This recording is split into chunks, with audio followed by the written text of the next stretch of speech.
This ball club has been amazing all season long. Good afternoon, everyone, and welcome to the program. It's Swinging for the Fences, episode number 36, and I am your host, Steve Silver. Good Lord, what a great day it is today, man. Outside, it's, 90 some odd degrees, and with the humidity index, good Lord, it feels like my balls are feels like my Calvins are just, press steaming the wrinkles off my ball sack. Anyway, gross. I hope everyone has had a fantastic All-Star break. And, of course, the Seattle Mariners went into the All-Star break, losing 3 of 4 down in Anaheim to the lowly Los Angeles Angels of Disneyland. It's, I got to be honest with you, that was a little disappointing. But, it is what it is, right? The Mariners still went into the All-Star break in first place. And, of course, now we're just a couple weeks away from the trading deadline, and I'm sure we're going to get into that at some point today. I want to remind everyone, if you're tuning in via YouTube, go ahead and hit the subscribe button. And then when you hit the subscribe button, go ahead and hit the like button. The more likes, the more it works in the algorithm. Allegedly, I have no idea, but it is what it is. But we had ourselves an interesting All-Star break, because a former Mariner made an appearance on Brock and Salk. And if you guys don't know who Brock and Salk is, they do a morning drive time show on 710 ESPN or Seattle. I have no idea. You know what I'm talking about, though. And there were 2 things that ARod said that caught my attention. And of course, we're going to get into the most important one, but he did mention that one of the things that doesn't allow this current Mariner offense to do what they do, it's because of their situational hitting with 2 strikes. And he was absolutely right. 100% he was absolutely right. And so, of course, I did some digging, got into the splits, and sure enough, this team is, especially the core 4, what I call this year's core 4, J.P. Crawford, Julio Rodriguez, Cal Raleigh, Luke Raley. 0-2 in an 0-2 hole, not good. In a 1-2 hole, again, not good. How about a full count? Equally not as good. And it's funny when we start talking about the difference between championship teams and good teams that just necessarily aren't that great. And the Mariners don't do any of that well, right? They're not good at situational hitting. With a runner on first base, the ability to move the runners from first to third, or in a sacrifice situation, do the Mariners have anybody who's willing to drop down a bunt in order to put runners in scoring position? The ability to take the extra base on an extra base hit. These are all things that are championship, these are keys to a championship, championship DNA. And right now the Mariners, I wouldn't say they don't have it. They're just not showing it right now. So that was very key. And of course, we'll get to that in a second. But of course, the biggest thing regarding Alex Rodriguez was the reasons why he left. Now, I will give him props because, he gave Mariner fans their flowers, man. 100%. He gave them their flowers. I don't, how could you not appreciate a guy who is willing to, especially for a fan base that has basically trashed him for the last 25 years? How do you, for a dude that has no reason to give Mariner fans flowers, he's going above and beyond to do that. But that being said, a lot of Mariner fans do not like Alex Rodriguez. That is a fact. And of course, when you ask them why, and of course they always bring up steroids, and of course that's complete bullshit. But I think for me, and of course I never ever trashed ARod, because number one, ARod is the greatest athlete this team has ever had. No disrespect to Ken Griffey Jr., who obviously is my favorite Mariner of all time, boyhood hero, but ARod is a very close number 2. And I had, like, let me back this up, because I have to say that number one, I I'm pro player 100% of the time. There is no area in which I am not pro player. You have to understand that a player's career, there's a very finite amount of time in a player's career. It's very true. Some players don't see a second contract. Some will see a second contract, but also some won't see it through that second contract because they're either traded, designated for assignment, or aren't good enough to stay in the majors. So, of course, they spend a bulk of their career down in the minors. Very few will have an extended run in Major League Baseball. And so for that matter, and especially for a guy like Alex Rodriguez, who hit the scene, who hit the ground running, he was going to get paid, and I have no problem with that. It was also true that Alex Rodriguez wanted to be the highest paid player in the game. Again, no problem with that. Because if you have the ability, get your fucking money. You damn straight you get your money. Where I think Mariner fans did not understand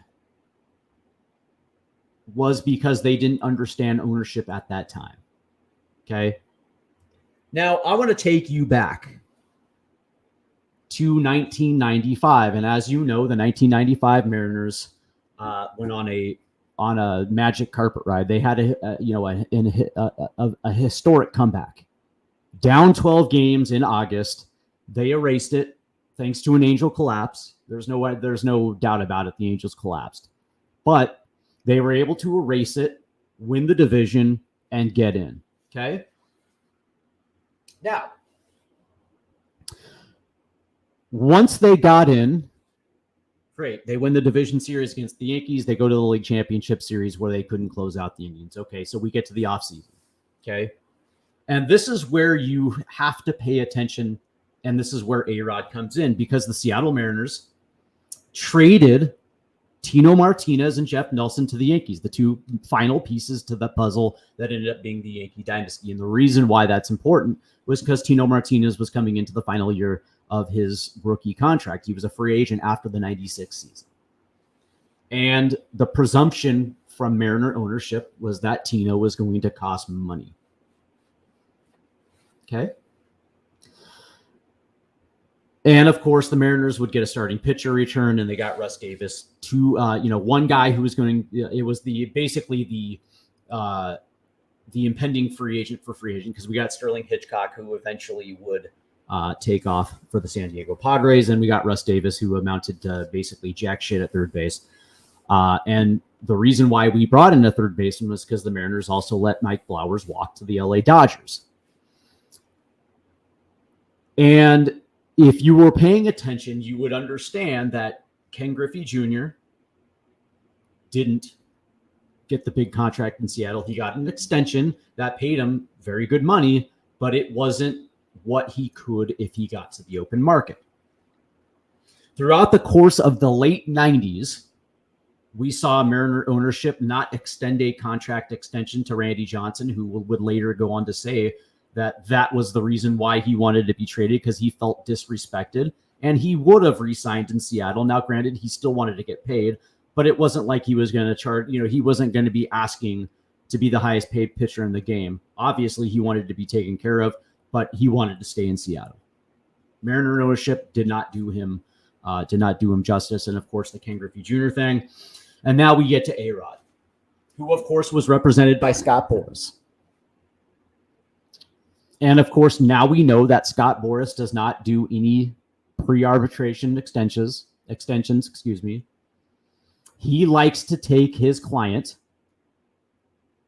to the open market, because his ability to leverage one team against another to get into a bidding war is his greatest strength. And of course, he had the best player in baseball as a client, Alex Rodriguez. Alex Rodriguez is not a villain. Okay. He is a dude from Miami who came up as a 18, 19-year-old. By the time he left, he was 25 years old. Okay. Alex Rodriguez was a kid who had a very special gift. And the Texas Rangers offered him $252 million. And here's where the hypocrisy lies, because Of course I would take it. Even if I was born and raised, even if I became a Major League Baseball player in the city of Seattle and I got to play for my hometown team, and if I was in that position and you name it, the Texas Rangers, the Miami Marlins, the Atlanta Braves, whoever the case may, New York Yankees, well, yeah, even the New York Yankees, if they offered me a crazy 10-year contract for $250 million, of course I'm taking that contract. And so ARod took it. I know a lot of Mariner fans were upset because they said that they lied. He lied. But again, so does every other athlete who says it's not about the money. Of course it's about the money. Because again, you only have so many years in the big leagues. And you only have so many years to make as much money as you possibly can. Because once it's over, it's over. And ARod was fortunate to get two $250 million contracts. Good for him. He was worth it. I personally believe that Mariner fans hate him because look at what was happening in 2000. Mariners were incredibly good. And ARod had a monster year. When I think about the 2000 season, and I think about the complexity of that season, Alex Rodriguez hit .316, a .420 OBP. He slugged .606 and had an OPS of 1.026, an OPS plus of 163, which would be the third highest in his career, 41 home runs, 132 RBIs, which also led this team, and it got us into the playoffs. Okay? We were a wild card in 2000. And of course, we swept the Central Division champion Chicago White Sox, which set us up perfectly for the American League Championship Series, which ultimately the New York Yankees won. Sad to say. But where I think the animosity comes in is because he left right at the beginning of a window. The best player in baseball left. Now, the funny thing is, a lot of people blame Alex Rodriguez, and nobody blames Mariner ownership. Mariner ownership put out a contract offer to him. That still would have made him the highest paid player in baseball. Granted, it was over 8 years, not 10. And Scott Boras gave the Mariners the opportunity to match it, in which the Mariners said, deuces. We were able to win without Randy. We were able to win without Junior. And we're going to be able to win without ARod. Obviously, that did not come to fruition. And so when ARod came back, I remember because I was at Safeco Field, the second game of the first road trip the Texas Rangers made, and of course, he got booed. He got booed to death. People were throwing Monopoly money down, which was absolutely ridiculous.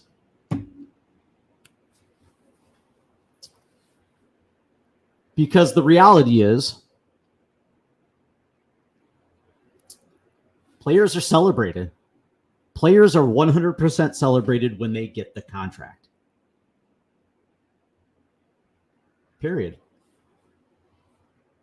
I use these examples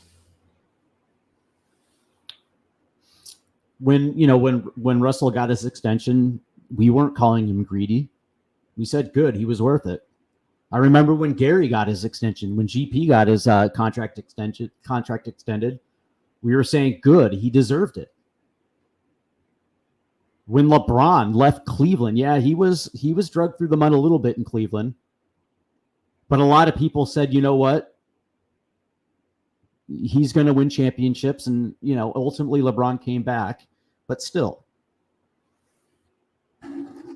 ARod was the only one who was not celebrated. As a matter of fact, he was, to this day, it's the level of animosity is retarded because two reasons. Number one, all those that are, cursing ARod's name never really saw him play in his prime in Seattle. That's number one.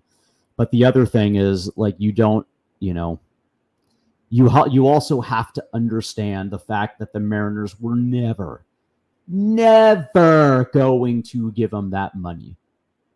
Because if they weren't willing to do it for Junior, and they weren't,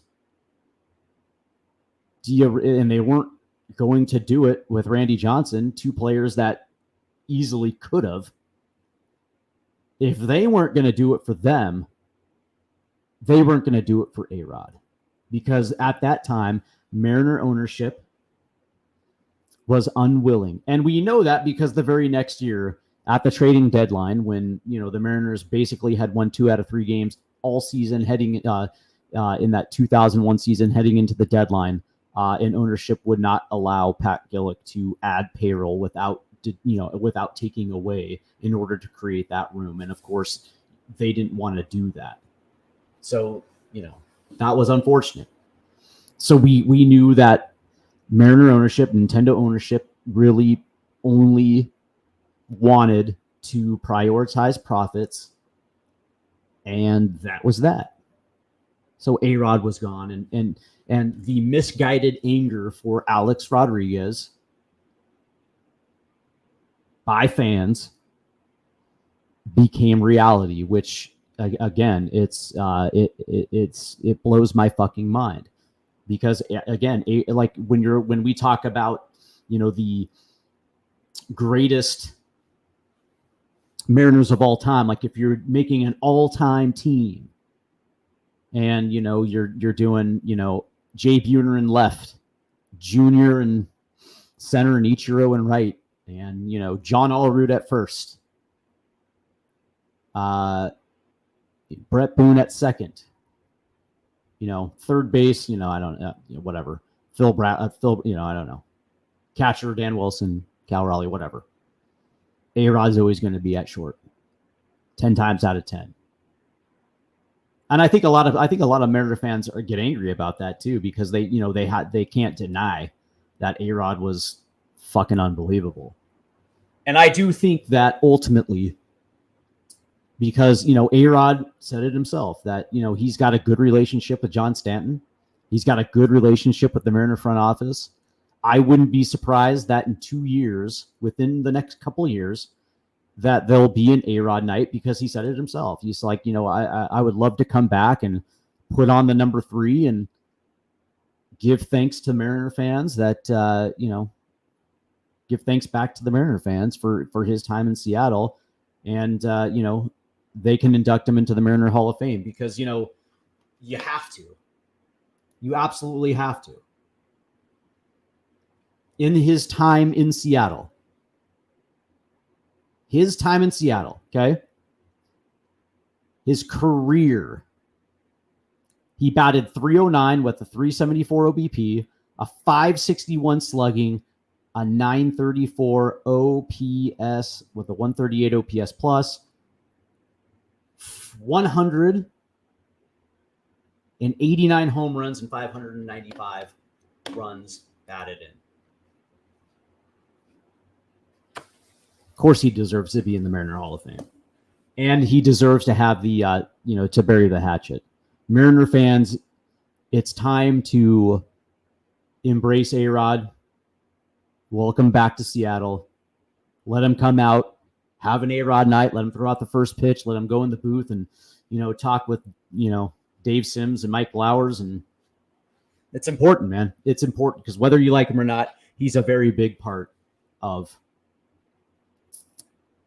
Mariners history. And a very big part of Mariners history, because he's probably the greatest draft pick this team has ever had. 100%. The second thing that he mentioned, which I brought up at the top of the show, and of course, if you're tuning in on Twitter or you're tuning in on YouTube, go ahead and hit the subscribe button. Go ahead and hit the like button as well. The many times you can hit the like button, all that's good. Also, get into the comments too. Let's have a conversation. It's all good. The other thing that he mentioned, which was a very astute point, was that, the thing that the Mariners currently do not do well, situational hitting with 2 strikes. Now there's 3 variables of being in 2 strike counts. Okay, the 0-2, the 1-2, and the full count. And it was interesting because this team leads the world in strikeouts, and it's interesting because I was when ARod mentioned this, it piqued my interest, and of course I love numbers, so I jumped on and I looked at him. Julio Rodriguez, Mr. Seattle himself. By the way, ARod gave Julio his flowers as well too, but he also did mention that the one thing you cannot do is keep your mind off of baseball with the the social media and basking in being a star. You have to keep your focus on the field. Speaking of Julio Rodriguez, here's the interesting thing: in an 0-2 count, when he's down in a hole quick, Julio Rodriguez is batting $172. In a 1-2 count, he's hitting .215, a little bit better. In a full count, he's hitting .205. Okay, interesting. Cal Raleigh, in an 0-2 count, Cal Raleigh's hitting $143. In a 1-2 count, he's hitting .093. In a 3-2 count, he's hitting $143. J.P. Crawford, in an 0-2 hole, is hitting $143. In a 1-2 count, he's hitting $174. And in a 3-2 count, he's hitting $105. And Luke Raley, in an 0-2 hole, .061. In a 1-2 count, he's hitting $143. And in a full count, he's barely hitting over 200 in a 207. And the crazy thing is, ARod is right. Because I do remember a time where, regardless of the situation, with 2 strikes, you had to choke up on the bat and put bat to ball. Strikeouts were never, sometimes you would strike out. It happens. It's baseball. But the fact that the Mariners today are okay with strikeouts, they're okay with a certain amount of strikeouts as long as there's more contact. But it begs the question of what is accepted, what's not, what's the philosophical requirement hitting with 2 strikes.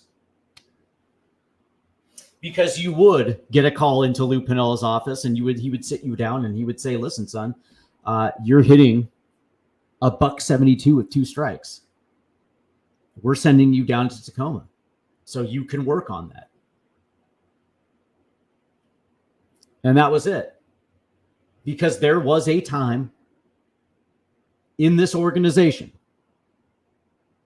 where you were required to do 2 things. The first thing you had to do before you could get called up was that you had to prove that you could hit to all fields. In some level, in some level of consistency, you had to show that you can spray to all fields. That's the first thing. The second thing is your ability to hit with 2 strikes.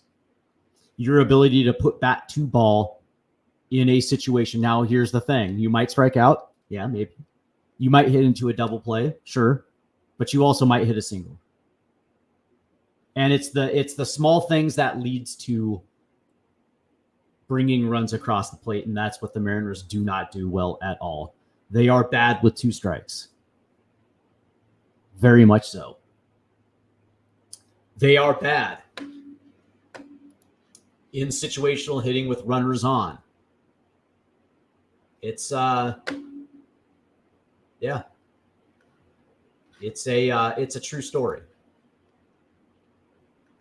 For me,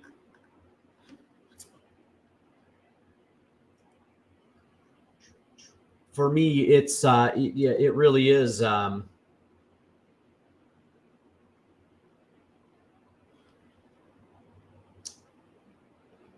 It really is disconcerting when I see it, because you look at this roster And you see good baseball players. But then you see this, this day to day. And the cool part about, I'll say this, the cool part about this show is when you do it once a week and you see patterns, because every single week I'll take a couple days and I'll go through the patterns and the progressions from a player's week to week production, and you'll start to see patterns. But then you also start seeing some of the same patterns emerge. There's never any level of consistency from week to week. And that's the disconcerting thing. This team is being held up by pitching and chaos offense, where, like we saw that they got off to a bad start, and then they were able to start piecing together series wins. And even when they went, they did their first East Coast swing, they came back and they were able to rebound. And then right before the All-Star break, they had another swing through Cleveland and Miami and Tampa. And when they came home, they were still struggling, but they still managed to win 4 out of 6 at one point before the Angels series. But I digress. The reality is, I question coaching. I don't think this is a front office issue. I really don't. Because, the front office is tasked with putting a roster together with pieces that they think that they're going to fit, whether in the clubhouse or on the baseball field. And then it's up to coaching to get them to be a team, to effectively believe in the group. And then the group dynamic is to go out there and play good baseball. And it's not for a lack of effort. Obviously, I think you and I would both agree that the Mariners' effort is there. I don't think that they're not playing hard, to get their coach fired, or, what you get what I'm saying. I think the effort is there. It's just the results aren't.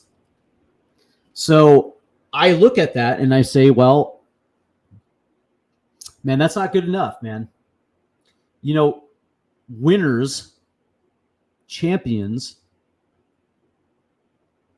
understand what they do well, and they double down on that. But they're very aware of what they don't do well, and they work on those between games. Like if, for instance, Cal Raleigh,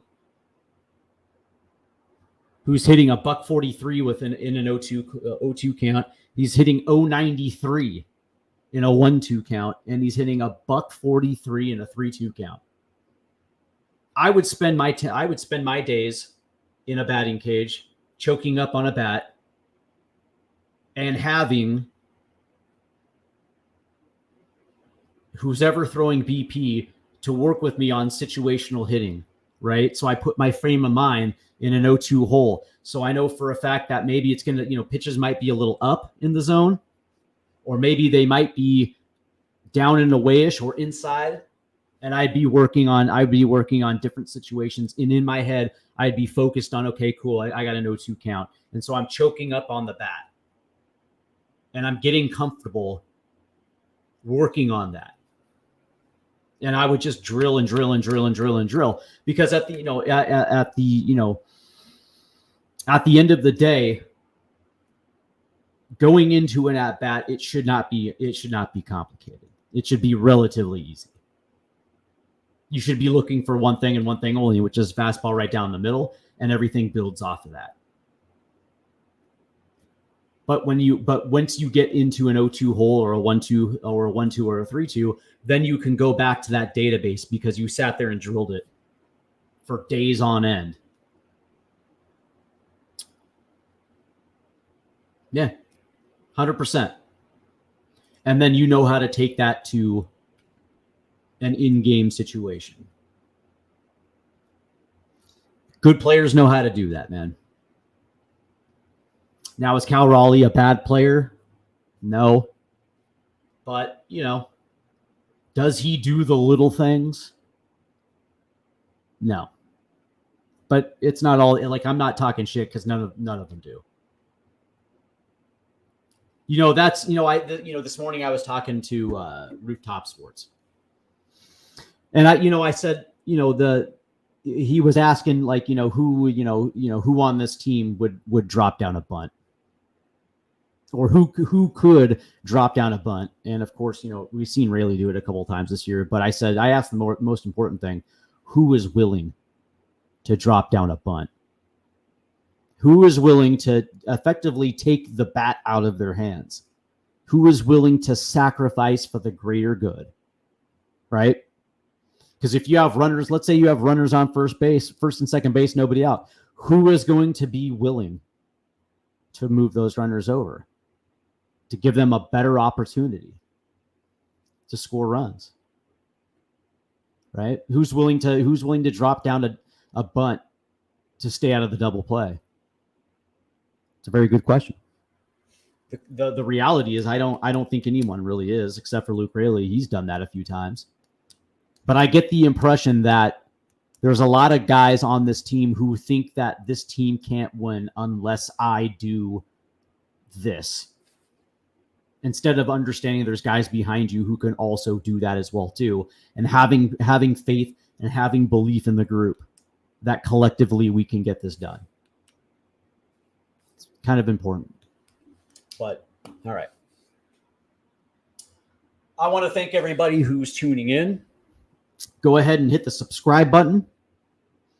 Go ahead and hit those likes, and drop some comments into the comments and into this comments section. We can have ourselves a ball. Also, Jerry Dipoto came out and said something interesting that kind of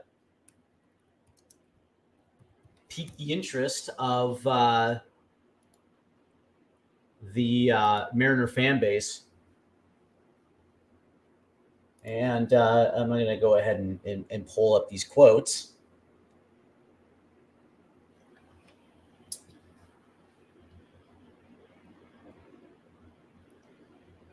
He said, that we've been in touch with just about everybody in the league and have an idea where teams stand. And with just very few exceptions right now, almost everybody was on hold.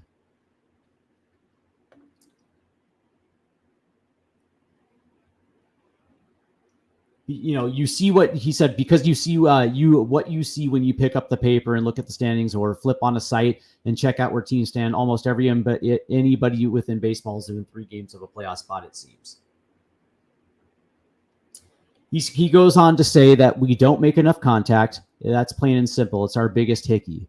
It's the area we need to most improve. It's hard to imagine us going into a postseason doing damage without improving in that area, and that's the simple truth of it. That's going to come in some part from the guys that are on the club. And obviously, as we come down to these next couple weeks to the deadline, if we can improve in those areas, we'd like to. I don't know if that's realistic based on the congestion of the playoff race, who's going to be available, who's not going to be able to understand available, who's not going to be available, but we understand it's our weakness on the team. He goes on to say, I would like to find a way to create better flow and create within our offense. And again, I don't know if we're going to be able to access that on the trade market, but we're going to try. We're open to that. As we always have been, we are open to doing something that has a potential to be dynamic. Again, I don't know if that's going to be available as we push into the deadline. Right now, it's not. And this is as late as we've ever gone into the trading deadline, where I honestly can say that it's not. If you're in that position within striking distance of a playoff spot, it makes it much more difficult to make a decision. Hopefully, some of that shakes out. Some of this is our own fault, for playing the way we have over the course of the last month. We let the American League shrink up again, and when there was more separation than there was in the National. But now we're looking at the league where, not unlike the other major sports, there are a lot of teams that have a chance at the halfway mark. And that's going to make the trade deadline a little bit more complicated than it usually is. Interesting. Now, to push back, right now, I would say, just looking at the standings, okay? Just looking at the standings. Toronto is a seller. 44-52, 14 games out. 6 games below 500. The Chicago White Sox, 27-71. The Oakland A's, 37-61. The Miami Marlins, 33-63. The Chicago Cubs, 47-51. And the Colorado Rockies, 34-63. There are 6 teams right there that I just listed off that are sellers. Now, here's the complicated portion, because Jerry Dipoto, in a sense, is right. Because of that third wild card, there are a lot of teams that are within striking distance. And so at that point in time, what he's essentially saying is there's more teams that are going to be looking to buy than there are sellers, and that is a true statement. He also goes on to say that he's looking for something that's dynamic, and each of those 6 teams have somebody on their roster that is dynamic. But also remember, there are other teams available who are still in a playoff spot who might look to deal to improve their current Major League Baseball team. That would help them as the same it would help us. That's always an option. But the reality is there are 6 sellers that you can find that will add, that you can add from. The benefit of that is because the Seattle Mariners also have one of the deepest farm systems in baseball, period. There is a lot of prospects that the Mariners have that a lot of teams covet. Cold Emerson, Laz Montez, Felmy Celestine, the list goes on and on and on. The Mariners have that depth. And they also just had a draft. They did incredibly well. And this is something that I think a lot of Mariner fans have who are in the I don't want to trade prospects because they could be Yordan Alvarez club. The Mariners had a draft a couple days ago, and they did unbelievable. And by the time 2028 rolls around, 2029 rolls around, they'll have had 4 more unbelievable classes, to the point where they're going to graduate more prospects to the big league club. And they're going to sign international free agents like Laz Montez over the course of the next 4 years. So it's not like they're going to blow up the farm. Makes absolutely no sense. But the other thing you have to remember is that while they could end up like Laz Montez, they could also end up like Evan White, Dustin Ackley, Justin Smoke, Ryan Anderson, Kyle Lewis. It could easily go the other way. And so, the idea that you don't want to trade somebody because they could be something 4 years while completely ignoring the here and now. I also think that Jerry Dipoto is not going to give up any information regardless anyway. He said exactly what you're supposed to, but, by no means is he going to tip his hand and let his other competitors know which direction he's leaning in. Do you really think Jerry Dipoto publicly is going to say, yeah, we've had conversations with the White Sox for Luis Robert Jr.? We're close. No, he's not going to say that at all. You know why? Because the Texas Rangers, who are 5 games back, 4 games under 500, who are now all of a sudden in the mix, are going to look to improve. The Houston Astros are a game back, 50-46, are looking to add so they can catch and then maybe put some distance from the Mariners. They're looking to add. Do you really think Jerry Dipoto is going to tip his hand and let his counterparts in the division? Are they going to? Is he? No, of course not, because neither are they. Neither are the Astros, and neither are the Rangers. You think they're going to tip their cap? They're just going to let rumors be a rumor. But I will say that he has to do something. Jerry Dipoto is in a no-win situation because of last season and the failure that it was. I know there's, the positive and progressive wing of the Mariner fan base who looked at last year's success. Well, it wasn't. It was a failure. After, 2022, and as great as that was, there were high expectations, and the one who put those expectations out were the Seattle Mariners themselves with the whiteboard. I think it was Instagram, Twitter, that video that was circulating around that said World Series 2023. Yeah, that they put that out there. And then they had their off season, which amounted to nothing.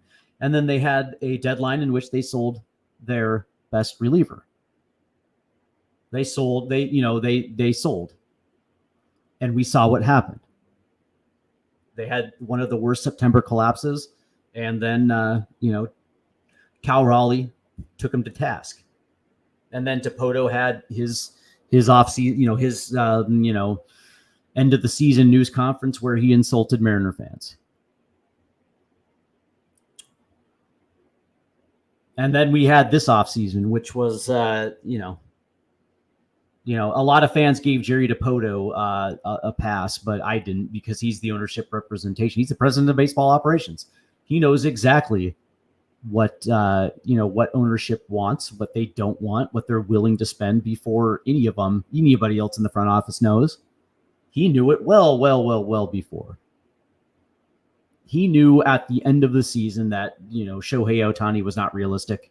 And he knew that Juan Soto would not happen unless they shuffled a lot of moving parts. If they had a lot of moving parts in order to fit that payroll in. That was not realistic. He knew that. And we saw what happened. And we saw what happened in the first half this year. And in spite of all of that, the Mariners went into the All-Star break leading the division. In spite of all of that negativity, the Mariners were able to do this. And yes, they had a 10-game lead at one point, and now it shrunk to 1. Understood. But they were able to do that. That's important. I also think it's important to understand that by doing nothing is catastrophic. John Stanton would have to let Jerry Dipoto go. He would not renew his contract, which puts them again in a unique situation, because if Dipoto goes, so does Hollander, so does Service. And maybe that's what a lot of Mariner fans want. I wouldn't necessarily be opposed to it. I mean, this is baseball. And just like football, just like basketball, just like soccer, it's results driven. Everything is results driven. If the results are not there, there's no justification. And that's why I continue to say that this deadline is probably the most important deadline in the last 20 years of this organization, because of what's potentially at stake. I would like to think that Jerry Dipoto does not want to lose his job. I would think I would go out on a limb and say something of that, because it's true. He doesn't. So anyway. And now the question is he going big game hunting, or is he going small game hunting? Either way, something has to give. And I know that, it was reported that the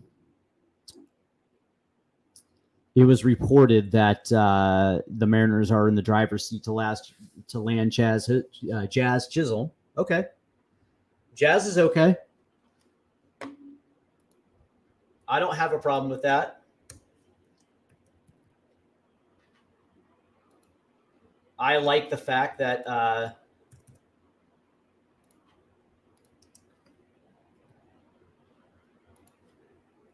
when I think about that, that's cool. Jazz plays multiple positions. He immediately fixes the second base issue, which is pretty solid. He's got a 315 WOBA,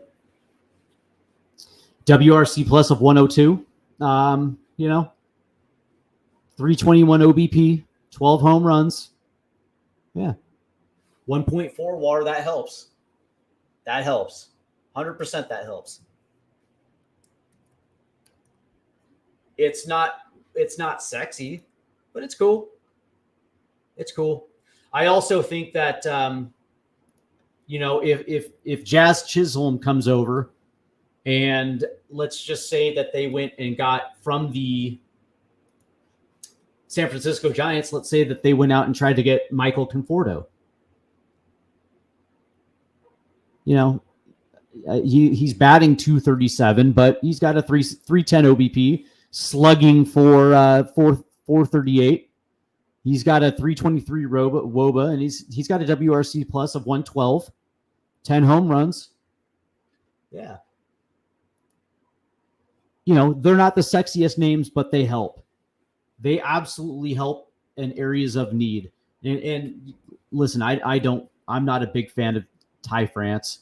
But that being said, having Luke Raley and Michael Conforto in the outfield, Jazz Chisholm at second base, a lot better.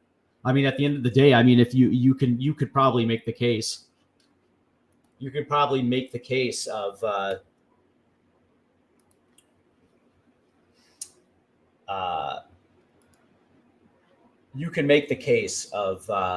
potentially DFAing them if that's the way you want to go. I mean, Ty France, batting 228, 8 home runs, slugging 357, a WRC plus of an even 100. He's a negative 0.03 WAR.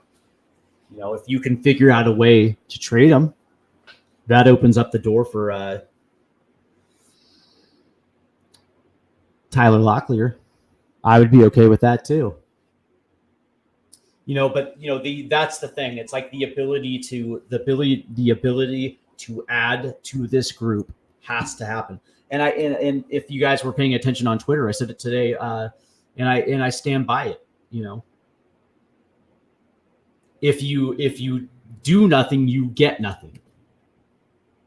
If you get nothing, you win nothing, and if you don't win, and if you win nothing, you're fired. This front office has been around for almost 10 years now. And it's been how many misses? How many playoff runs have we had in 10 years? One.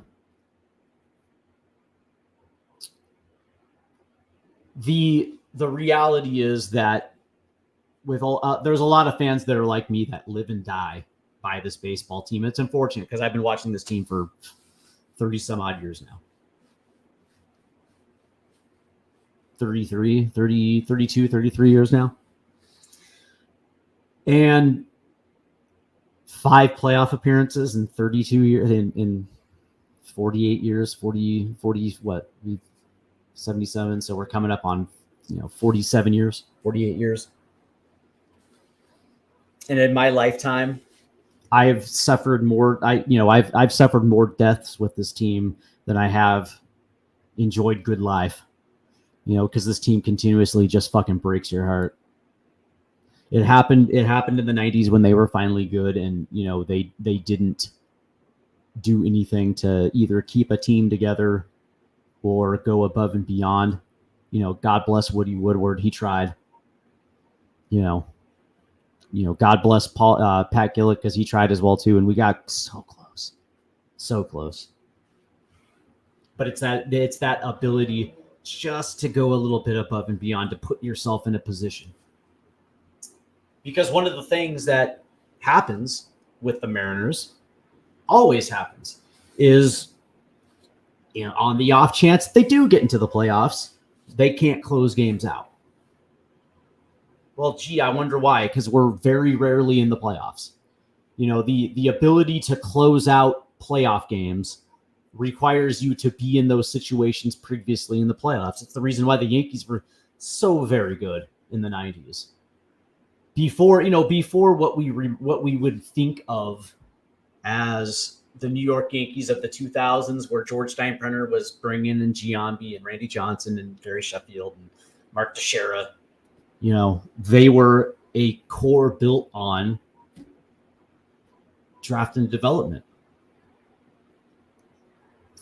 Yeah, they went out and got Paul O'Neill in 94. That was a very good trade, but Bernie Williams developed. Derek Jeter developed. You know what I mean? The savvy of bringing in Scott Brocious, the savvy of bringing in Tino Martinez, Jorge Posada was drafted and developed. Pettit was drafted and developed, bringing in David Cohn. But the reality was that because of the loss in 95, they were able to come back the very next year. And they knew how to win key playoff games. They knew how to close out key playoff games because of their ability to do the little things in a baseball game. Okay, it's the belief in the group that takes pressure off of individuals, because they know the guy right behind them has the ability to do something special. So you would see bunts. You would see runners taking an extra base depending on where the ball was hitting to the outfield. They would get that single and they would take a run because they understood down the road there could be a bigger hit down the road, but they're going to play that little bit of small ball in order to manufacture something and let that add up. And they knew how to close out games. That's why they were so successful. And with this team, we're just not there enough. We're worried about trading prospects. We're waiting to see when these guys can start putting it together. And it's like, dude, here's the thing. The other thing that you have to understand is that by bringing in somebody, it works as inspiration. And I'll say this because it's true. Like I said earlier in the show, there's no doubt that these guys are giving their best effort. I believe that, because why wouldn't they? They want to win just as much as we want them to win. Of course they're playing hard, but you need help. And when you have a front office or an ownership group going out and adding to that group adding something special to the group via the trade, it's like a shot of adrenaline in the arm. But it also signals to the clubhouse that you want to win as badly as you want them to win as well too. And it becomes a group. You're letting them know that you believe in their ability to win. And that is absolutely huge for a team. I know it because I've been there. I know what it's like when you get somebody coming in and it's like, let's go. This is great. Let's go. No disrespect to Dom Canzone or Josh Rojas, but that wasn't that last year. As a matter of fact, it was heartbreaking because Sewald was a huge member of that crew, and you're happy that he goes on to go to a World Series, but we wave the white flag, and that's what pissed off Cal Raleigh. It's because he's been around and he's seen the 2021 Mariners wave a white flag when they traded their best reliever to the Astros, and then in 2023. So, the last thing you want to do is demoralize your clubhouse because it sends the wrong message. It says that you're not interested in winning, and so in that aspect, not doing nothing is going to result in nothing where you lose your job, as you should. But it also lets the team that's currently in your clubhouse know that you're not interested in winning. So why the fuck would they re-sign long term? So as we finish up, I want to talk a little bit about the draft. Very important.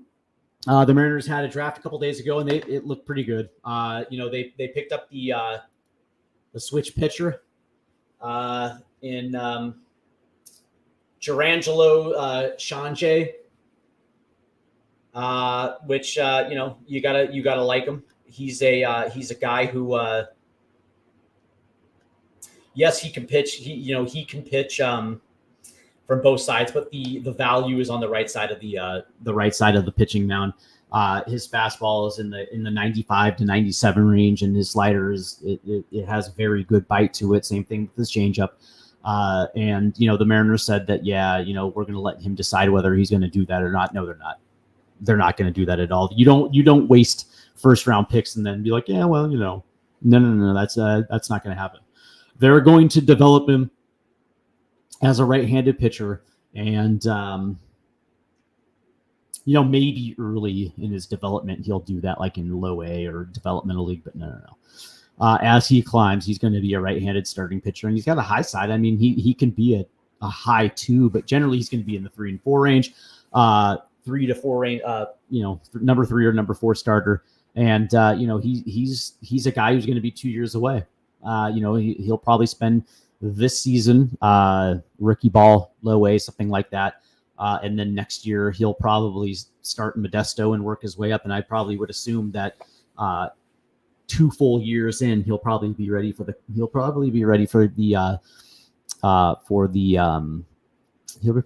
a call up. And the second pick they made, which is what they did, they used the over slot value to pick up Ryan Sloan out of Wake Forest. He's like,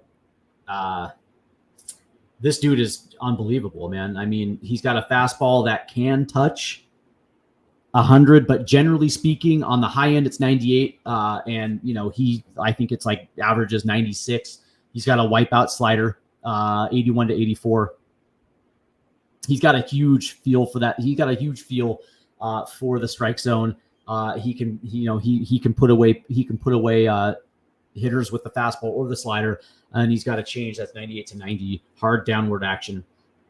The guy that the guy that actually is very impressive is the 3rd round pick, Hunter Cranton. He is the bullpen guy, and the word on him is that he's actually major league ready. Like, it wouldn't be out of the realm of the possibility to see him in a Mariner bullpen this year, but most notably next year, which is unbelievable to have a high whiff guy. That's the real, like this dude gets high whiffs in the strike zone, outside the strike zone with his fastball. You just kind of don't see it on that level. And then, they picked up, who was it? The 2-way player, Grant Knipp, catcher, starting pitcher. That dude's got unbelievable power. I will say this, that the reason why they did that, it's actually kind of interesting, right? The timing of the fact they used their first 2 picks on starting pitchers, because look at where we're at right now. In the window right now. Where are we at? I believe that Logan Gilbert, George Kirby are in their, midway through their rookie deals, and where we're going to be at in 2 years. Chances are pretty good that neither of them are going to re-sign with Seattle.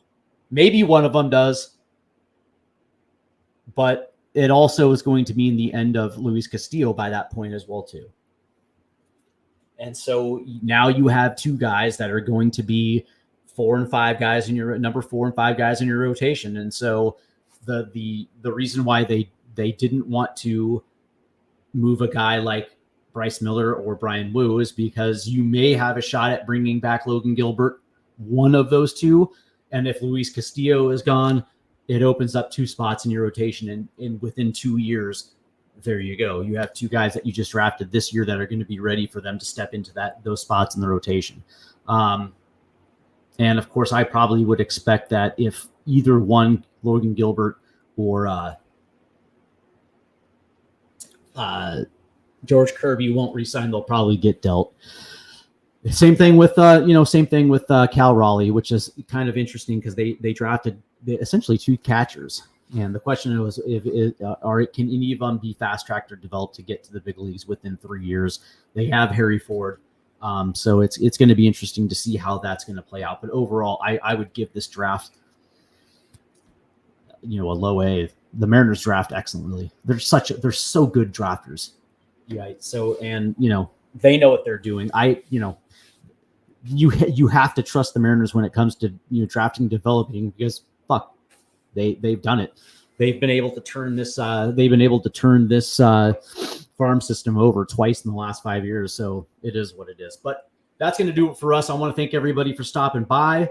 I'll be back next week, and hopefully this start of the second half starts off better than it ended. Thanks, everyone. Go M's.